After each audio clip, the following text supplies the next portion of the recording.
오늘은 저희가 이제 가정의 달 맞이해서 고린도후서 4장 16절에서 18절을 중심으로 해서 날로 새로워지는 은혜, 날로 새로워지는 은혜라는 제목으로 하나님의 말씀을 증거하도록 하겠습니다. 고린도전서가 이제 고린도 교회의 분열과 도덕적인 타락과 여러 가지 잘못된 은사주의 이런 것들에 대해서 이제 사도 바울이 아주 강력하게 이제 책망을 했다면, 이제 고린도후서는 이제 그러한 부분에 있어서 사도 바울과 멀어졌던 교회가 회개하고 돌이켰을 때에 그들과의 관계를 회복하기 위해서 보낸 서신입니다. 그리고 더불어 교회 안에 그런 이제 문제를 일으켰던 사람들에 대해서 용서하고 용납하라라는 메시지를 사도 바울이 담고 있습니다. 교회 안에는 이제 여전히 이제 사도 바울의 사도성을 부인하고 대적하는 사람들이 남아 있었습니다. 그렇게 되면 이제 고린도후서에서 사도 바울은 자신의 사도됨에 대해서 다시 설명을 하고, 그리고 자신과 교회를 근심하게 만들었던 이 잘못된 성도들을 용서할 것에 대해서 권면을 합니다. 그런 과정에서 이제 복음을 위해 부름받는 살아가는 이 그리스도인의 삶의 이런 고난 속에서도의 영광에 대한 부분을 오늘 우리가 읽은 본문이 기록하고 있습니다. 오늘 이제 우리가 읽은 본문에서는 겉사람과 속사람을 대조하고 있는데, 본문에 있는 이제 겉사람이라는 것은 단순히 이제 육체적으로 나이가 들어가는 것만을 얘기하는 게 아니고, 이 땅에 살아가는 육체를 입은 인간의 한계에 대한 이야기하고 있어요. 수많은 고난과 어려움을 겪고 살아가는 우리의 겉사람에 대한 이야기를 하면서, 동시에 그 내면에 날로 새로워지는 하나님의 은혜가 있다는 사실을 이야기하고 있죠. 그러나 이제 오늘은 오늘 본문을 통해서 좀 좁은 관점에서 우리가 나이가 들어가는 노아와 더불어 가정의 달에 맞이해서 이제 우리가 가정에 대한 관계의 부분을 중심으로 해서 오늘 본문을 좀 살펴보고자 합니다. 가정에 달하면 가장 먼저는 이제 부모와 자식 관계를 떠올리게 되어지죠. 이 땅에서 가장 어떻게 보면 헌신적인 관계이지만 또 동시에 우리 자신의 진실한 모습이 드러나는 관계이기도 합니다. 특별히 이제 어린 자녀들은 부모를 향해서 이제 필터되지 않은, 걸러지지 않은 날 것 그대로의 그런 모습을 보일 때가 많이 있죠. 우리가 이렇게 이제 걸러지지 않은 날 것 그대로의 모습을 뭐라고 표현합니까? 야생이라고 표현합니다. 야생. 집에서 길들여진 강아지는 내가 손을 내밀면 뭐라도 주는 줄 알고 꼬리를 흔들며 달려오게 되어 있어요.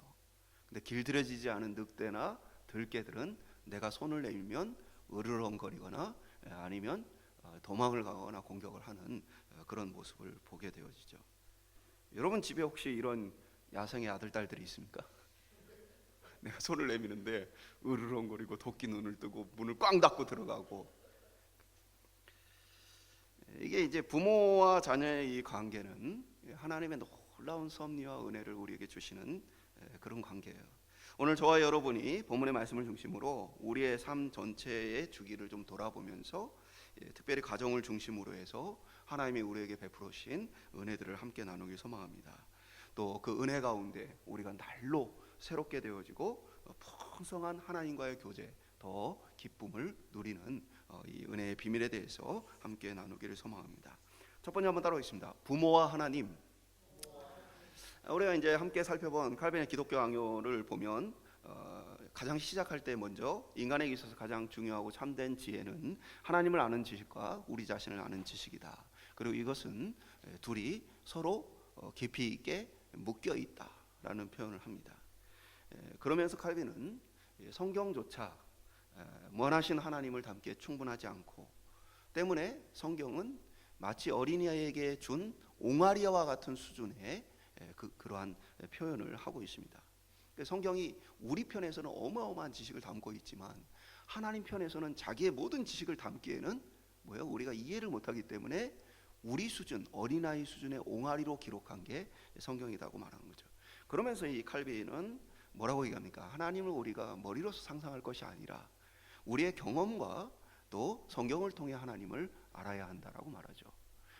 그러한 면에 있어서 성경은 우리가 이해할 수 있도록 하나님 자신을, 또 하나님과 우리의 관계를 표현해 주는 것이 뭐냐면 쉽게 이 비유로 드는 것이 가족 관계, 그리고 또 하나는 국가의 관계예요. 그래서 가족 관계에서는 대표적으로 성경에서 하나님과 하나님 백성의 관계를 부모와 자식 관계, 그 다음에 부부 관계로 주로 설명하고 있죠. 그러니까 우리가 이해할 수 있는 수준으로 설명하는 거예요. 그 다음에 또 나라의 관계로 볼 때는 뭐예요? 하나님은 왕이시고 우리는 그의 백성이다 라는 비유를 통해서 하나님과 우리 관계를 설명해 주고 있죠. 그런 면에서 본다면 우리가 하나님을 아는 방법 중에 하나가 무엇이냐? 성경을 통해 하나님을 알고 또 동시에 뭐예요? 우리에게 주어진 그 하나님의 비유인 말씀 속에 우리의 경험을 통해 하나님을 알게 되어진다라는 부분이에요. 실제로 하나님께서는 모세로 하여금 바로에게 이스라엘 백성들을 해방해 줄 것을 얘기하면서 이렇게 전달하라고 합니다. 출애굽기 4장 22절에 보면 너는 바로에게 이르기를 여호와의 말씀에 이스라엘은 내 아들 내 장자라. 그러니까 하나님이 뭐라고 한 거예요? 이스라엘은 나의 큰아들이다 라고 소개를 한 것이죠.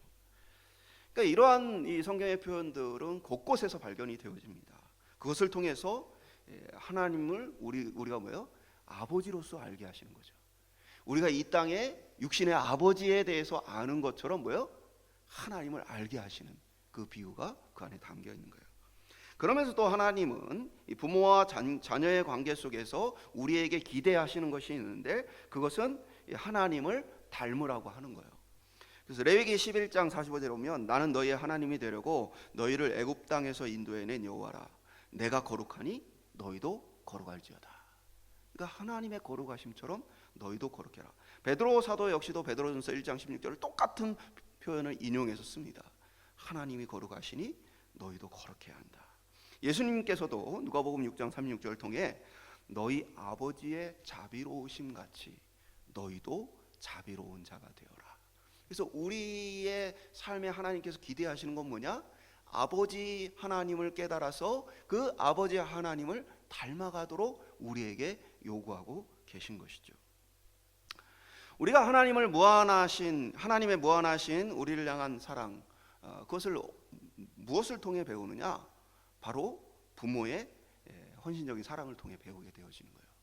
그러니까 하나님을 어떻게 우리가 느끼고 아느냐? 이상한 신비적인 그런 것이 아니고 뭐예요? 우리가 부모를 통해 느끼는 것을 통해 뭐예요? 하나님을 느끼고 알게 하시는 거예요. 제가 몇 년 전에도 이 얘기를 했던 것 같은데 제가 가르쳤던 청년 중에 한 자매가 저에게 와서 이런 얘기를 해요. 자기 어머니하고 대화를 나누게 되었는데 어머니가 이 친구한테 넌 내 딸이 아니었으면 나는 너 같은 인간하고는 상종도 안 했을 거야. 그러니까 딸의 이 야생성, 이것 때문에 이제 어머니가 속상했던 것이죠. 이 딸이 어머니에게 하는 행동을 세상에 나가 다른 사람들에게 했다면 사람들은 이 딸을 외면하고 상종하지 않았을 거예요.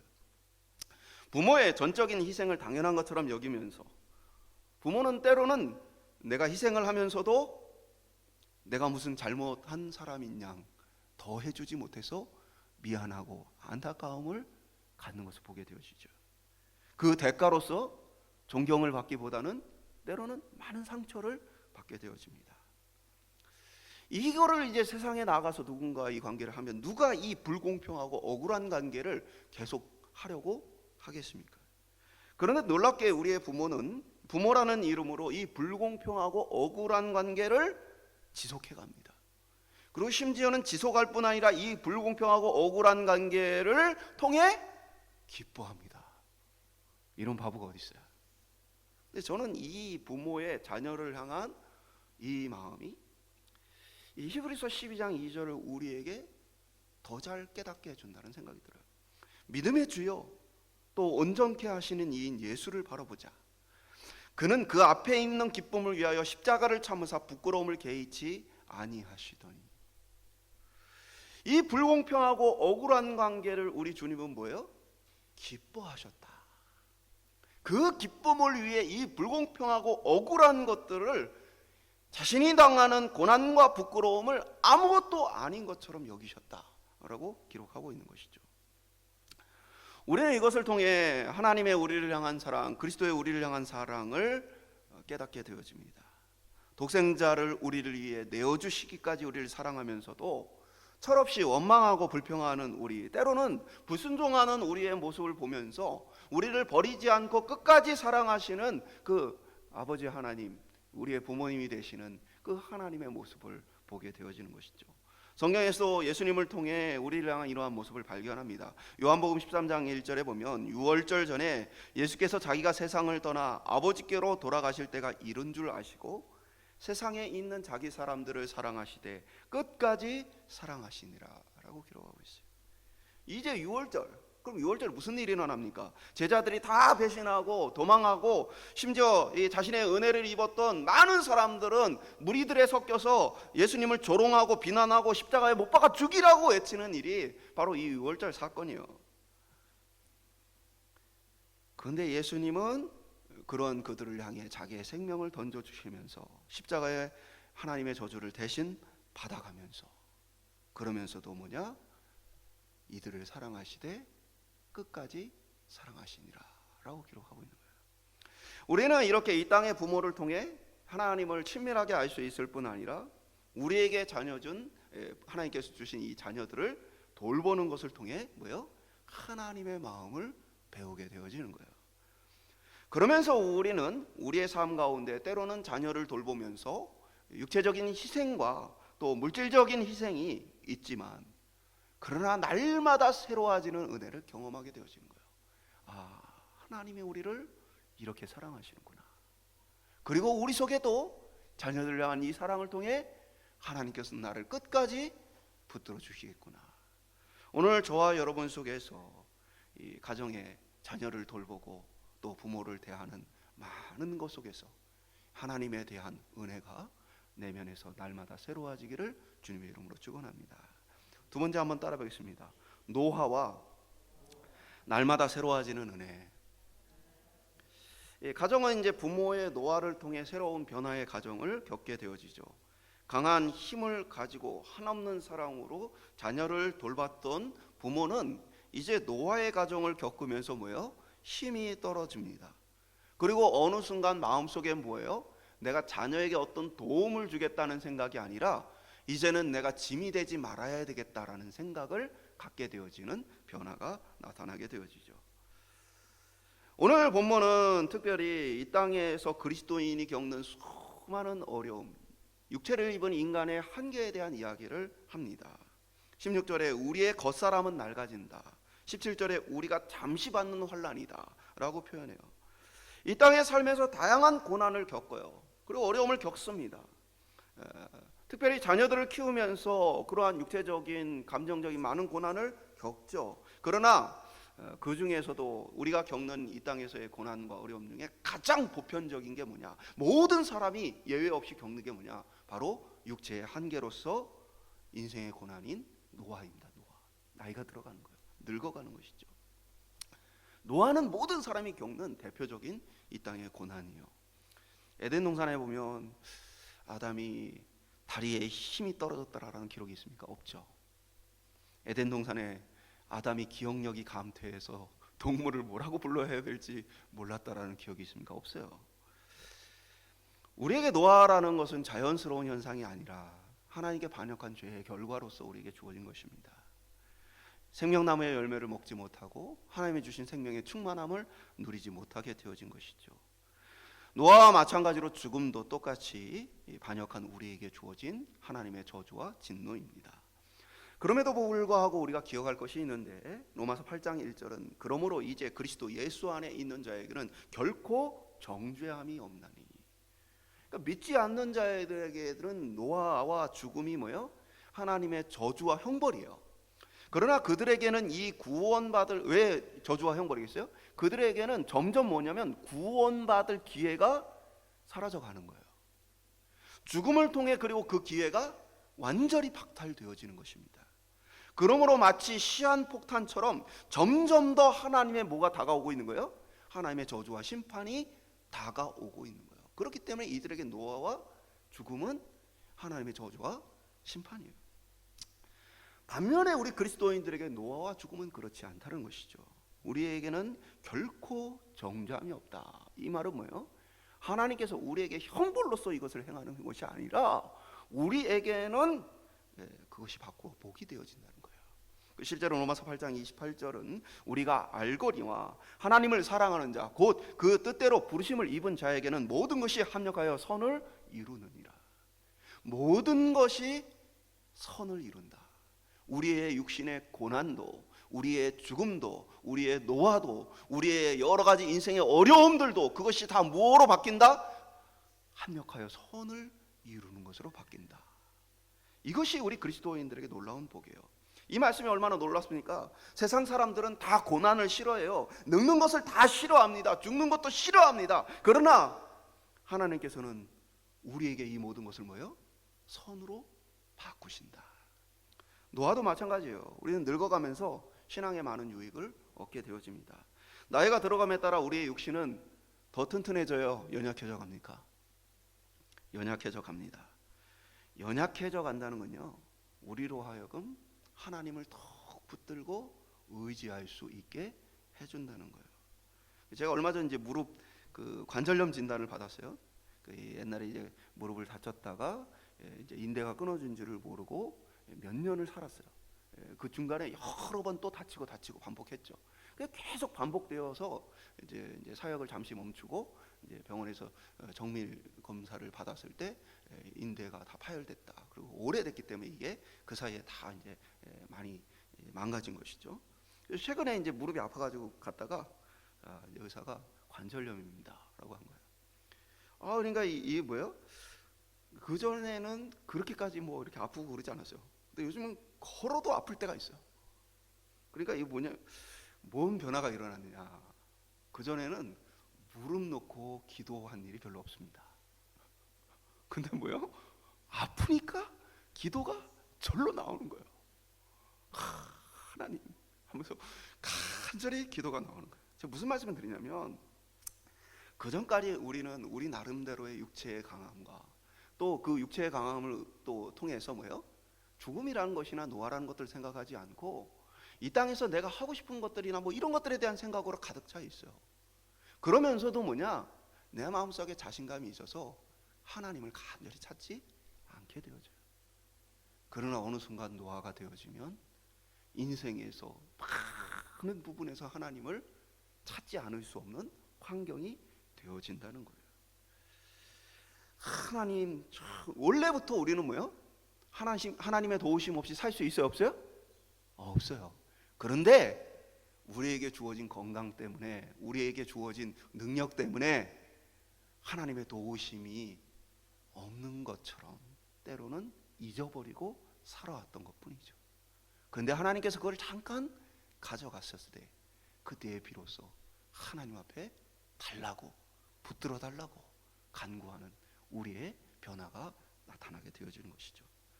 그렇게 노아는 이전에는 내 힘으로 사는 줄 알았던 우리에게 하나님의 은혜로 산다는 사실을 더 절실히 깨닫게 해주십니다. 젊을 때는 자신감이 있어요. 뭐든 하면 다 잘 될 줄 알아요. 기도하지 않고 내 계획과 내 뜻을 의지할 때가 많이 있습니다. 특별히 이 자신감이 충만한 때가 언제냐? 청소년기예요. 청소년기. 몸이 튼튼해지면서 점점 애들이 자기도 모르게 자신감이 넘쳐요. 그러면서 현실은 몰라. 현실은 모르는데 자신감만 넘치니까 하는 얘기가 뭐냐? 나는 아버지처럼 어머니처럼 안 살겠다는 얘기예요. 이 얘기는 무슨 얘기입니까? 아직 철이 안 들었다는 얘기입니다. 그러니까 신앙 안에서도 아직 철이 안 든 거예요. 지가 뭘 할 줄 아는, 할 수 있다라고 착각하는 것이죠. 그러나 이제 이 부분도 노화가 진행되면 자신감이 떨어지고 새롭게 뭔가를 하는 게 어려워집니다. 세상은 점점 빠르게 변하고 이제는 뭘 시작하는 걸 넘어서서 빠르게 변하는 세상에 적응하는 것 자체가 진땀 빠지게 긴장되어지는 거예요. 어르신들 가면 식당에서 키오스크 앞에 서면 긴장이 돼야 한대요. 저도 긴장이 돼요. 줄을 쫙 섰는데 요즘은 선택하는 게 많아요. 여기에 이제 옵션을 뭘 할 거냐, 더 진하게 할 거냐, 연하게 할 거냐, 뭘 넣을 거냐, 뺄 거냐, 치즈를 추가할 거냐, 말 거냐, 카드 결제는 어떤 방식으로 할 거냐, 선택할 게요 어마어마하게 많아요. 근데 뒤에 줄은 바짝 서 있어요. 그러니까 내가 이걸 빨리 해야 되는데 마음에 긴장이 일어나는 것이죠. 그럼 뭐가 나? 절로 기도가 나오는 거예요. 하나님 이거 어떻게 해야 합니까 하면서, 그러지 않으면 또 뭐예요? 주변 사람의 도움을 받기도 하는 것이죠. 그러니까 이 우리의 겉사람은 점점 어떻게 되는 거예요? 날로 낡아지는 거예요. 바울의 말처럼 그러나 우리의 속사람이 어떻게 되어지는 거예요? 우리 그리스도인들에게는 날로 새로워지는 것입니다. 이것이 하나님의 은혜인 것이에요. 노아는 또 하나는 우리에게 죽음이 가까워왔다는 신호를 알려주는 것이죠. 이전에는 세상 사는 게 바빠서 죽음에 대해 생각할 겨를이 없어요. 경쟁을 해서 학교를 가고 직장을 구하고 가정을 꾸리고 자식들을 돌보고 인생에 주어지는 수많은 문제 앞에 경쟁하면서 정신없이 살아가게 되어져요. 그러나 이제 노아의 시기가 되어지면 인생의 많은 문제들로부터 자유로워집니다. 그러면서 이 그리스도인들에게 나타나는 변화는 영원한 하나님의 나라 천국에 대한 소망이 커져간다는 거예요. 말씀드린 것처럼 뭐예요? 몸이 아파요. 그러면 안 아픈 몸, 부활의 몸을 사모하게 돼 있어요. 이 땅의 삶이 내가 뭐예요? 아무리 돈이 있고 힘이 있어도 뭐예요?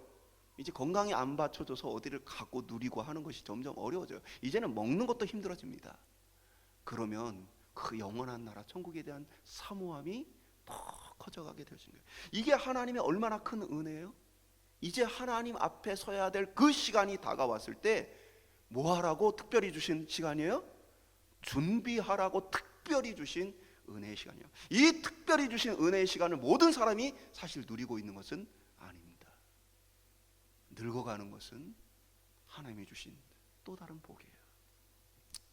그러기에 바울은 오늘 본문을 통해서 그러므로 우리가 낙심하지 아니하느니 우리 겉사람은 낡아지나 우리의 속사람은 날로 새로워지로다. 인생에서 여러 고난들을 만나고 그리고 또 우리의 육신과 우리의 삶도 그 고난 앞에 참 힘없어 보이지만 그러나 우리가 낙심하지 않은 이유는 우리의 속사람이 날로 새로워지기 때문이다. 우리가 잠시 만나는 환난에 경한 것이 지극히 크고 영원한 영광 중에 중한 것을 우리에게 이루게 함이니 하나님의 영광을 지속적으로 묵상하고 떠올리게 하는 거예요. 고린도서 4장 18절은 우리가 주목하여 보는 것이 아니요 보이지 않는 것이니 보이는 것은 잠깐이요 보이지 않는 것은 영원함이라. 이제는 눈에 보이는 것을 따라 살았던 삶에서 뭘로 바뀌는 거예요? 보이지 않는 것을 사모하며 살아가는 삶으로 바뀌게 되어지는 거죠. 고난은 우리를 하나님께 부르는 사인이기도 하지만 동시에 칼빈은 뭐라고 얘기했냐면 고난은 이 땅에서의 지나친 애착을 떨쳐내는 하나님의 은혜라고 얘기를 했어요. 이처럼 우리의 삶 가운데는 날로 연약해지는 우리의 육신을 두고 또 이 땅에서 겪는 수많은 인생의 고난을 두고 우리의 내면은 뭐예요? 주 안에서 날로 새로워지는 은혜가 있기를 주님의 이름으로 축복합니다. 나도 모르게 내가 의지하고 있던 것들을 내려놓고 우리 주 예수 그리스도를 붙듦으로 그의 충만한 은혜가 날로 새로워지는 저와 여러분 될 수 있기를 축복합니다. 마지막으로 따라 뵙겠습니다. 성숙함으로 누리는 부부의 기쁨.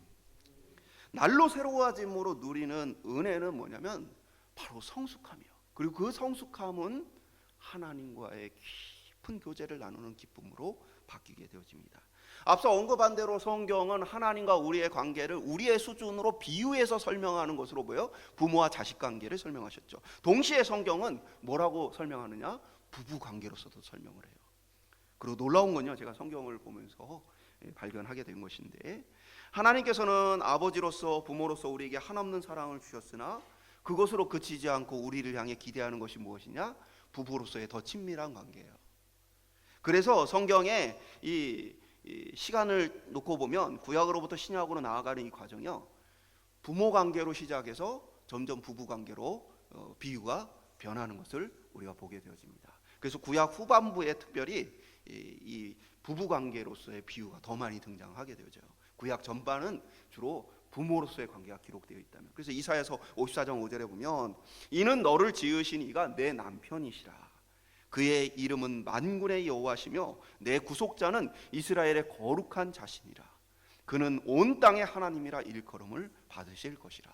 그 하나님이 뭐라고 우리에게 말씀하고 있어요? 내 남편이다 라고 설명하고 있죠. 예레미야 3장 14절은 여호와의 말씀이니라. 배역한 자식들아 돌아오라. 나는 너희의 남편임이라. 그러니까 부모와 자식 관계로서 배역한 자식들이라고 표현하면서 하나님이 또 뭐라고 얘기해요? 나는 너희의 남편이다. 내가 너희를 성읍에서 하나와 족속 중에서 둘을 택하여 너희를 시온으로 데려오겠고. 그러니까 남편 대신 하나님께서 자기 뭐요? 사랑하는 신부를 데려오겠다라고 표현하신 거죠. 이게 또 뭐예요? 호세아서의 말씀이죠. 똑같은 얘기죠. 에베소서에서도 뭐예요? 부부 관계에 대한 이야기를 하면서 부부의 관계는 그리스도와 교회의 관계다라고 바울이 설명하죠. 요한복음, 요한계시록 똑같이 뭐예요? 신랑 되신 예수 그리스도와 신부된 교회의 관계에 대한 이야기를 지속하고 있어요. 그러니까 이는 하나님께서 우리의 내면을 뭐예요? 날로 새롭게 해주는 은혜를 통해서 우리가 변화를 받아서 뭐예요? 하나님과의 더 풍성한 교제의 기쁨을 누리시는 것이 하나님의 우리에게 기대하시는 바라는 거예요.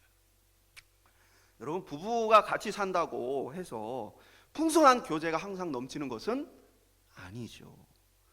서로 관계가 좋지 않은 그러한 경우도 있고, 때로는 서로 다툼이 심해서 마음이 상한 그러한 관계들도 있습니다. 근데 이유가 뭐예요? 서로의 마음이 다른 것이죠. 우리의 내면이 날로 새로워져야 하는 이유는 무엇입니까? 하나님의 성품을 담고 그리스도의 성품을 담음으로써 신랑 되신 하나님, 신랑 되신 그리스도와 뭐예요? 같은 마음으로 더 풍성한 교제의 기쁨을 누리기 위해서예요. 그래서 하나님께서는 우리에게 날마다 그리스도의 심정을 가지고 그리스도의 마음을 가지라고 우리에게 말하고 있는 것이죠. 그것은 우리 안에서 함께 누리실 기쁨을 기대하고 있다는 거예요. 예수님께서 십자가를 지시면서도 그 고난을 부끄러워하지 않은 것은 무엇이에요? 그 앞에 있는 기쁨, 곧 우리를 날마다 새롭게 하는 은혜를 통해 우리와 함께 누리실 그 기쁨을 생각하셨을 때에 주님께서 십자가를 마다하지 않으셨다는 것이죠.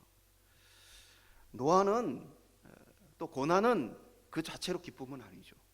그러나 그 안에서 새로운 기쁨을 발견하게 해주는 거예요.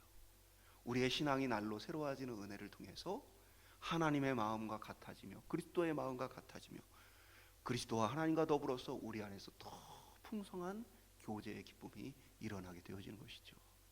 오늘 저와 여러분의 신앙의 이 땅을 살아가는 삶이 정말 신랑 되어신 우리 그리스도와 함께 더 풍성한 교제의 기쁨을 나누는 은혜가 있기를 소망합니다. 아직도 신앙생활하는 게 힘드십니까? 뭐 때문에 그런 거예요? 예수님의 말씀을 따라 살아가는 게 힘든 이유는 철이 들라서 그런 거예요. 아직도 마음속에 나는 부모님처럼 살지 않겠어 라는 마음처럼 뭐요? 나는 주님 뜻대로 살지 않겠어 라는 마음이 살아있기 때문이죠. 그러나 우리의 힘을 낮추시고 우리를 연약하게 만들어 가심에 따라서 우리 안에 내면을 더 강하게 하시는 그 하나님의 은혜 속에서 주님과의 기쁨을 누리는 저와 여러분의 신앙생활 될 수 있기를 주님의 이름으로 축복합니다. 말씀 맺도록 하겠습니다. 우리는 이 땅을 사는 동안 수많은 고난을 겪게 되어집니다. 그리고 특별히 인류의 보편적인 고난으로서 우리는 노아라는 고난도 겪게 되어집니다. 노아는 우리를 날로 새롭게 하시기 원하시는 하나님이 특별하게 우리에게 주신 은혜입니다. 우리 모두가 하나님을 향해 달리는 인생의 마라톤 가운데에 노아는 결승점이 얼마 남지 않았다는 사실을 우리에게 알려주는 중요한 시간입니다. 마라톤에서 가장 중요한 것은 얼마나 초반에 빨리 달리느냐가 아니죠. 그 결과는 뭐에 따라 달려 있어요? 마지막 결승점을 어떻게 통과했느냐에 따라 달라지는 거죠.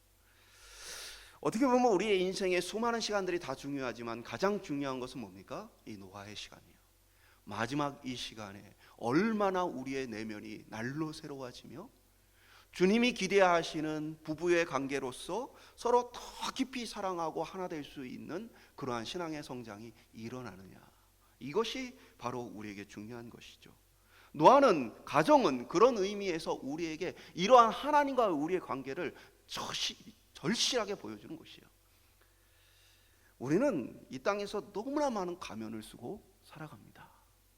그러나 가정은 우리가 쓴 가면을 가장 적나라하게 벗겨놓고 살게 해주는 곳이에요. 가정에서는 우리가 가지고 있는 그들의 모습이 남들에게 잘 보이려고, 어떻게 해보려고, 자신의 목적과 뜻을 이루려고 했던 모든 것들이 대부분 내려놓아지는 장소예요. 그래서 어떻게 보면 우리 자신의 모습을 솔직하게 되돌아볼 수 있는 곳입니다. 오늘 그곳에서 하나님이 우리를 향한 사랑, 그것을 부모와 자녀의 관계 속에서 다시 발견할 수 있기를 소망합니다.